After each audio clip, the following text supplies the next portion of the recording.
Bismillahirrahmanirrahim. Assalamualaikum warahmatullahi wabarakatuh. Selamat siang. Salam sejahtera untuk kita semua. Perkenalkan, saya Imam Fahrul Rozi, salah satu dosen program studi pendidikan matematika Fakultas Keguruan dan Ilmu Pendidikan Universitas Nahdlatul Wathon Mataram. Pada kesempatan ini, saya akan menyampaikan salah satu mata kuliah yang saya ampu, yaitu mata kuliah aplikasi TIK dalam pembelajaran matematika. Adapun metode yang saya gunakan adalah DIA, Delivery, Instruction, dan Assessment. Video ini dibuat untuk memenuhi salah satu syarat sertifikasi dosen dalam penyusunan PDD UKT-PT, terutama pada bagian pengajaran. Adapun mata kuliah aplikasi TIK dalam pembelajaran matematika ini merupakan mata kuliah wajib yang harus ditempuh oleh mahasiswa program studi pendidikan matematika Universitas Nahdlatul Wathon Mataram. Jadi mata kuliah ini dirancang untuk membekali mahasiswa dengan pengetahuan dan keterampilan dalam penerapan teknologi informasi dan komunikasi dalam pembelajaran matematika. Melalui mata kuliah ini, mahasiswa diharapkan mampu merancang dan mengembangkan pembelajaran matematika yang inovatif, interaktif, dan berbasis TIK secara efektif. Topik yang akan kita bahas pada video pembelajaran ini adalah konsep dan tahapan pembelajaran pada desain flip classroom. Oke, bismillahirrahmanirrahim. Assalamualaikum warahmatullahi wabarakatuh. Selamat siang, bagaimana kabar semuanya? Kabar baik ya. Sebelum kita mulai perkuliahan kita pada siang hari ini, untuk lebih berkahnya semoga kita mendapatkan manfaat dari pembelajaran ini dan tercatat sebagai ibadah. Mari kita sama-sama berdoa. Berdoa dipersilahkan.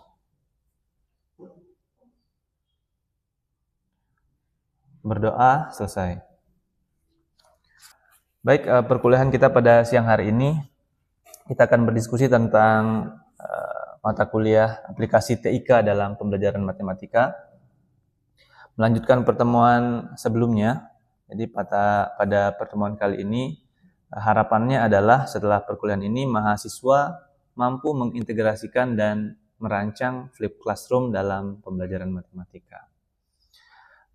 Selanjutnya mungkin bertanya-tanya ya, flip classroom itu apa? Ada yang udah tahu?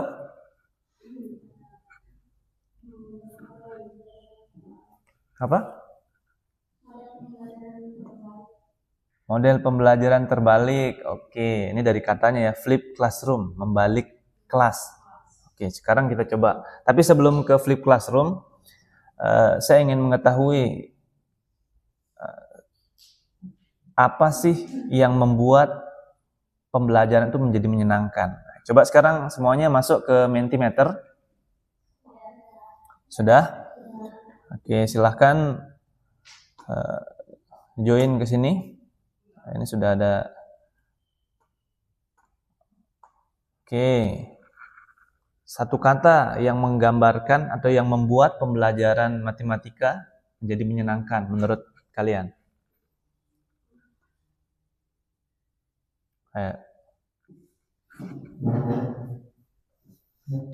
Apa yang membuat pembelajaran matematika? Karena selama ini kan pembelajaran matematika itu seringkali menjadi momok yang menakutkan, ya. Sehingga harapan kita setelah mahasiswa mengikuti perkuliahan ini, pembelajaran matematika menjadi menyenangkan. Oke, sudah ada yang menjawab, ada interaksi, penyampaian, media pembelajaran, relevansinya dengan keadaan nyata. tantangannya, ada gamesnya. Oke. Ada 10 dari 13. Nah, sudah, ada lagi? Ada permainannya, oke. Nah, sekarang kita bisa melihat ini menurut mahasiswa ini, ternyata pembelajaran matematika yang menyenangkan itu ada gamesnya, bisa jadi ada media pembelajarannya interaktif. Nah, ini sangat relevan, terutama medianya ya. Penggunaan media dan aplikasi digital itu sangat relevan dengan model pembelajaran flip classroom. Sebelum ke flip classroom lagi nih, coba kita lihat nih. Ini asosiasi penyelenggara jasa internet Indonesia. Bisa kita lihat data ini menunjukkan bahwa memang pengguna internet kita sudah sangat banyak. Apalagi nih, kalau kita lihat langsung sini, Gen Z, kalian generasi apa? Gen Z, bukan milenial ya, bukan ya? Oke. Sudah Gen Z, oke. Kalau kita lihat di sini, ini data 2024 ya, tahun lalu ya, masih relevan dengan sekarang. Mana Gen Z nih? Kelahiran orang Indonesia sebanyak 34%. Berapa? 60 juta. Yang seumuran kalian yang menggunakan internet. Oke, jadi ini sangat relevan. Kita harus mendesain pembelajaran yang berbasis digital. Kenapa? Karena kita lihat datanya. Hampir semua, kalau kita asumsikan tahun 2025 itu 280 juta rakyat Indonesia. Nah, ada 60 juta siswa yang seumuran kalian. Nanti mungkin siswa-siswa lain. Ini hampir semuanya nih, sekitar 80-90% sudah menggunakan internet gitu ya. Sehingga matematika itu tidak jadi pembelajaran atau tidak menjadi momok yang menakutkan untuk siswa. Nah, kemudian ya, jadi harus ada integrasi terhadap teknologi. Karena kita lihat datanya 80% pengguna internet di Indonesia ya. Tapi coba kita lihat selanjutnya. Nah, ini skor PISA tahun 2022 yang terbaru, yang paling terbaru ini. Indonesia di mana posisinya? Sini. Poin skor literasi atau numerasi matematisnya 366. Sedangkan rata OECD-nya, average skor ratanya, seluruh negara yang menjadi objek penelitian OECD ini, skornya berapa ini? Ini ada di 472 sebenarnya, cuma tidak muncul di sini. Ini sangat rendah sekali. Ya, kita jauh dari Singapura, negara tetangga, dari Jepang, dari Korea dan seterusnya. Nah, sehingga tugas adik-adik mahasiswa sebagai calon guru matematika yang sudah memilih di prodi pendidikan matematika harus mendesain pembelajaran.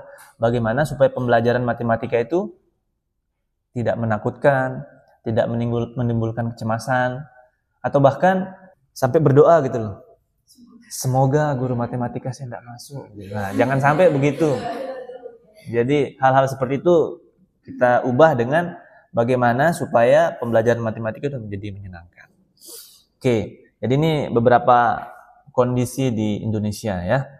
Yang pertama, pengguna internet atau penggunaan teknologi sebenarnya secara umum itu sudah sangat menyeluruh, sudah sangat digunakan oleh banyak orang, terutama di siswa kita di Indonesia ya.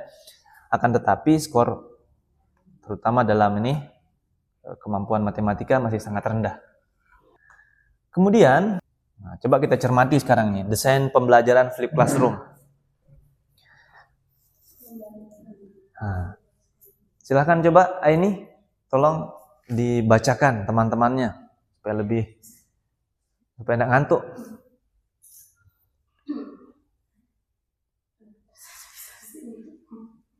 Flip classroom merupakan sebuah desain pembelajaran membalikkan Flip. Kondisi kelas konvensional. Jika dalam kondisi kelas konvensional, guru menyampaikan materi di dalam kelas lalu diikuti dengan penugasan di rumah. Oke, jadi ini desain flip classroom. Kalau selama ini yang umum digunakan, biasanya kita mengenalnya dengan pembelajaran konvensional atau pembelajaran langsung atau direct instruction. Nah, ini dia. Biasanya kalau pembelajaran konvensional ini guru ngajar ya, menjelaskan, kasih contoh. Biasanya kasih contoh atau materi awal itu kan, nah ini taksonomi belum nih, kalian sudah belajar pasti nih. Aspek C1, remember, understanding, C2. Nah, biasanya ini materi-materi awal yang disampaikan di kelas atau dijelaskan oleh guru. Ya, materi-materi dasar. Kemudian setelah mungkin contoh applying, nah tugas, biasanya tugas itu dikasih soal yang kategori susah atau C4, C5, bahkan kalau ada C6, creating. Apa yang terjadi atau problem yang terjadi ketika menerapkan konvensional? Yang terjadi adalah ketidaksempatan waktu, karena kalau pertemuan selanjutnya akan membahas materi lagi, materi yang selanjutnya kan akan ketinggalan jadinya. Nah, di sisi lain, seharusnya paradigma flip classroom ini seharusnya guru itu membimbing pada aspek yang C4, C5, bahkan C6. Karena kalau aspek C1, 2 ini sudah bisa dihandle oleh teknologi. Nah, itulah sebenarnya paradigma flip classroom ini muncul. Karena adanya teknologi yang berkembang, sehingga aspek yang C1, C2, bahkan C3 itu bisa diakomodir oleh teknologi. Nah, apa sih? Nah, ini flip classroom. Jadi, sederhananya, nanti kita lihat bagaimana sintaks yang secara lengkapnya. Jadi, flip classroom ini pembelajaran terkait dengan materi-materi dasar yang harus dipelajari oleh siswa di rumah. Bagaimana caranya, Pak? Tinggal buat video. Kan sekarang ada platform banyak ya. Ada YouTube, atau bisa lewat Google Classroom, lewat LMS, atau masih banyak lagi lah. Tapi yang populer ya YouTube. Semua punya YouTube ya. Bisa akses YouTube ya. Ya tinggal diupload YouTube. Nanti minta siswanya, ini pelajari anak-anak. Berikan materi dasar. Kemudian di kelas, nah ini, jadi siswa nanti di kelas itu sudah ada pemahaman terkait dengan pemahaman dasar, konsep-konsep dasar terkait dengan mungkin menyelesaikan soal-soal yang terkait dengan C1, C2, bahkan C3. Nah, kemudian di kelas diskusi dengan bimbingan guru. Jadi tidak lagi kalau konvensional kan homework atau PR-nya itu nanti dikasih soal-soal yang kategori HOTS ya. Kalau ini kalian pernah mata kuliah sebelumnya, ini kategori HOTS, itu kan ada keterbatasan waktu pertemuan selanjutnya untuk membahas PR ini. Gitu. Itu sih, sehingga perlu desain pembelajaran baru yang perlu perbaikan sih sebenarnya dari pembelajaran konvensional menjadi flip classroom. Karena sesuai dengan kondisi kita saat ini yang teknologi sudah sangat menyentuh ke semua kalangan ya. Contohnya begini. Soal C1 misalnya rendering, sebutkan rumus luas permukaan tabung. Nah, biasanya kalau konvensional kan ini disampaikan oleh guru ya. Jadi habis waktu penyampaian untuk menyampaikan ini C1, 2, 3 lah, oke. Berapa volume air yang dibutuhkan untuk mengisi tabung secara penuh jika diketahui jari-jari tabung 10 cm dan tinggi tabung 7 cm. Kan ini kalau konvensional tinggal rumus VR kuadrat kali T. Jadi volume tabung VR kuadrat kali T. Jadi langsung siswa bisa jawab. Tapi habis waktu di kelas. Ya kan? Sebenarnya C1, 2, 3 ini bisa dipelajari di rumah. Yang berat itu nih C4, 5, dan 6. Coba lihat C5. Diketahui tabung A dengan volume 1500 V dan seterusnya, tinggi 15 cm, serta tabung B. Ini kan soal kategori HOTS ya. Nah, ini yang perlu dihandle oleh guru. supaya benar-benar siswa memahami soal-soal yang kategori sulit ini. Tapi kalau ini jadi PR, bayangkan gimana beban siswa itu sudah tidak paham ini, apalagi materi selanjutnya. Sehingga jangan sampai ada yang terlewatkan. Oke? Ada pertanyaan sebelum kita lanjutkan? Tidak ada ya? Oke. Nah, ini sintaksnya. Atau sintaks, atau tahapan-tahapan pembelajaran flip classroom. Pembelajaran terbalik. Jadi ini mulai populer terutama sejak COVID. Ya. Mulai banyak yang mengadaptasi, melakukan pembelajaran menggunakan flip classroom. Oke, tahapannya sebenarnya ada 3 secara umum. Yang pertama itu ada before class. Artinya before class itu di rumah. Nah, sebelum masuk kelas. Kemudian during class atau di kelas ini ketika pembelajaran secara langsung. Kemudian yang ketiga after class. Jadi setelah siswa sepulang sekolah lah gitu. Aktivitasnya kira-kira apa yang bisa kita rancang? Jadi nanti harapannya mahasiswa nanti bisa mendesain pembelajaran beserta media pembelajarannya, membuat tahapan-tahapan flip classroom. Ya, yang pertama misalnya aktivitas before class. Jadi kalau mahasiswa atau siswa gitu menonton video pembelajaran, berarti guru membuat videonya atau bisa mencari video yang terkait dengan materi itu. Di Google kan banyak, atau di YouTube lah begitu.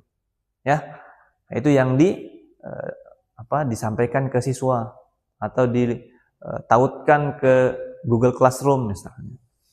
Kemudian membaca modul atau dokumen digital. Jadi guru mempersiapkan materi-materi, ya file mungkin bentuk PDF begitu, kemudian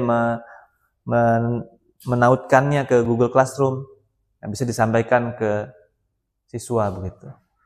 Jadi yang penting di sini adalah menekankan bahwa siswa itu harus belajar konsep dasar sebelum masuk kelas. Perlu dipastikan bahwa pembelajaran di kelas ini siswa di rumah itu sudah belajar materi dasarnya. Sehingga aktivitas diskusi, soal-soal kategori hot dan presentasi bisa berjalan dengan baik. Dan ini memang perlu ditekankan tantangan ya dari aktivitas di before class itu memang menjadi tantangan utama dari flip classroom. Jadi bagaimana kita mendesain videonya kah atau aktivitas pembelajarannya itu supaya siswa benar-benar tertarik untuk belajar di rumah, kira-kira begitu. Kemudian yang selanjutnya after class. Nah, ini memberikan umpan balik atau memberikan kuis. Iya, kuis reflektif atau evaluatif. Atau bisa juga tugas proyek yang terkait dengan materi itu. Ya, tujuannya seperti yang di sana, membangun pemahaman secara mandiri, dan tentunya sekarang kita ini membangun siswa yang memiliki motivasi atau keinginan untuk belajar secara berkelanjutan. Jadi siswa itu harapannya bisa belajar secara mandiri. Ya. Oke, next. Nah, ini ada tantangan dalam implementasi flip classroom. Ya. Apa aja sih tantangan dalam implementasi flip classroom ini ya? Yang pertama ini teknologi dan aksesnya. Jadi memang membutuhkan perangkat dan koneksi internet yang memadai di luar kelas. Nah, biasanya kalau kondisi-kondisi yang agak jauh dari kota barangkali gitu ya, akses internet kurang memadai, kuota ndak ada misalnya begitu kan, ya susah gitu. Sinyal susah, kuota ndak ada. Tapi kalau HP saya yakin siswa SMP, SMA bahkan apalagi mahasiswa itu sudah punya gadget semua. Kemudian waktu dan persiapan, nah ini tantangan yang selanjutnya nih. Jadi memang tantangannya adalah dosen atau guru perlu waktu lebih untuk membuat konten video dan desain atau desain aktivitas di kelas. Tentunya ini butuh jam terbang lah. Kalau kalian tidak coba, ya tidak tahu nanti bagaimana membuat pembelajaran yang menarik. Jadi dicoba aja dulu. Ketika kalian sudah implementasikan, nanti mungkin ketika kalian PPL nanti ada hambatannya, oh ternyata ini kurangnya, bisa diperbaiki. Mungkin videonya kurang menarik, mungkin kalian bisa belajar dari konten kreator yang ada di YouTube gitu kan. Kemudian yang selanjutnya, nah ini aspek dari siswanya. Siswa yang tidak menonton video atau tidak belajar before kelasnya akan kesulitan ketika di kelasnya. Nah, makanya ini bagaimana mendesain pembelajaran before kelas itu supaya menarik. Bisa pakai video atau siswa mengupload video belajarnya begitu kan.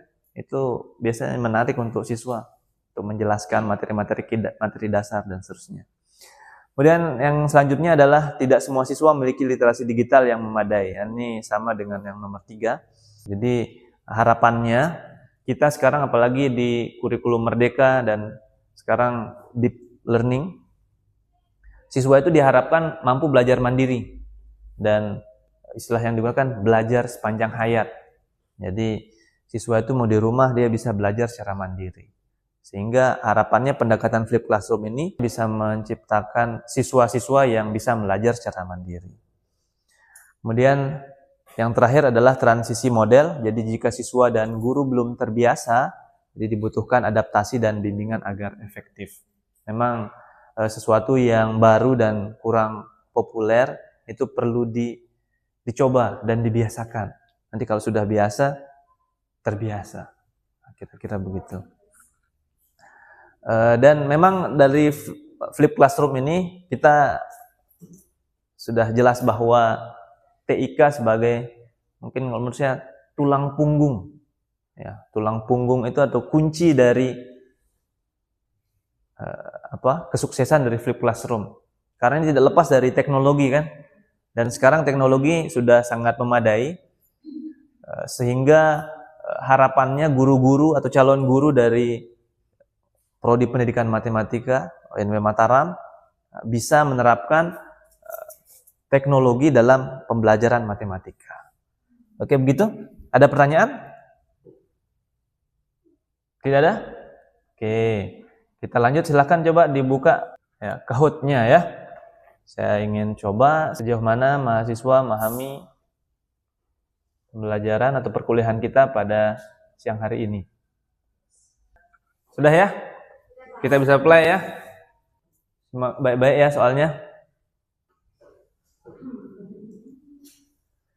Model pembelajaran flipped classroom memiliki karakteristik utama sebagai berikut, kecuali. Ya, jadi karakteristik flipped classroom kecuali.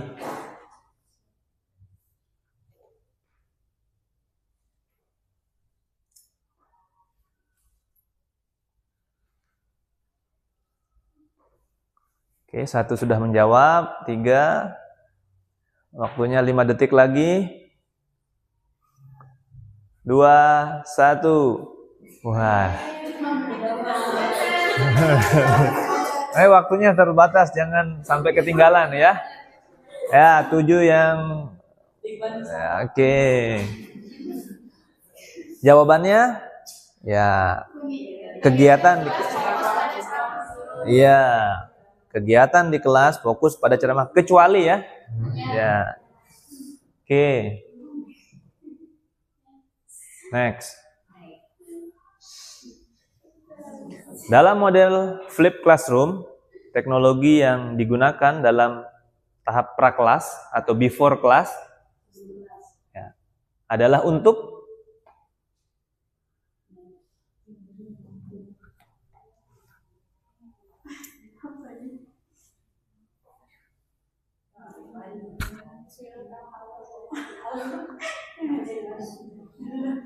dan 2 yang menjawab, 5, 7,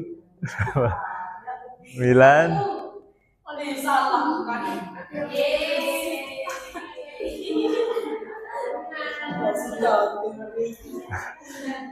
Dalam model flipped classroom, teknologi yang digunakan dalam tahap prakelas adalah untuk Ada yang jawab mengukur hasil belajar. Tidak apa-apa. Ya. Melatih keterampilan sosial, tidak ada yang jawab memberikan penilaian autentik. Jadi pemberian materi pada tahap prakelas itu menyampaikan materi awal atau konsep dasarnya dia sebelum kelas. Oke? Next. Manakah dari berikut ini yang paling mencerminkan penerapan flip classroom dalam pembelajaran matematika? Waktunya 7 detik lagi. 6, 5, 4. Oke.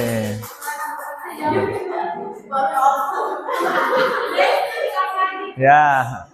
Jadi karakteristik utama dari flip classroom dari pilihan yang ada gitu ya. Siswa menonton video sebelum kelas, lalu berdiskusi di kelas. Ada yang jawab B1 itu, guru menjelaskan materi selama 60 menit. Nah, itu kan direct instruction. Ingat ya? Yang lainnya tidak ada. Oke. Yuk. Selanjutnya. Apa kelebihan utama flip classroom? Ya, sudah? Yuk, 20 detik waktunya.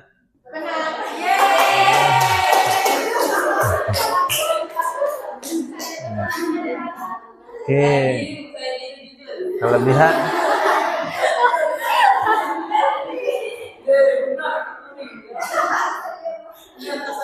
Siapa yang jawab? Yang B itu, yang biru itu? Materi hanya disampaikan lewat ceramah. Itu karakteristik direct instruction atau konvensional. Ya.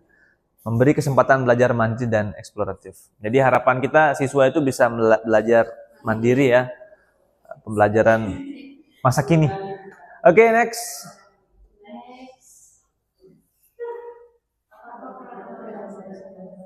Peran utama dosen atau guru ya dalam pembelajaran flip classroom. Ada satu yang jawab penyampaian materi tunggal, ya fasilitator diskusi dan pembimbing eksplorasi konsep. Jadi guru atau dosen itu sebagai fasilitator gitu. Ya sudah terima soal saja ya. Kita lihat siapa yang juara satu. Siapa Siti? Siap. Nomor 2, nomor 1. Pas ya. Ya, tepuk tangan.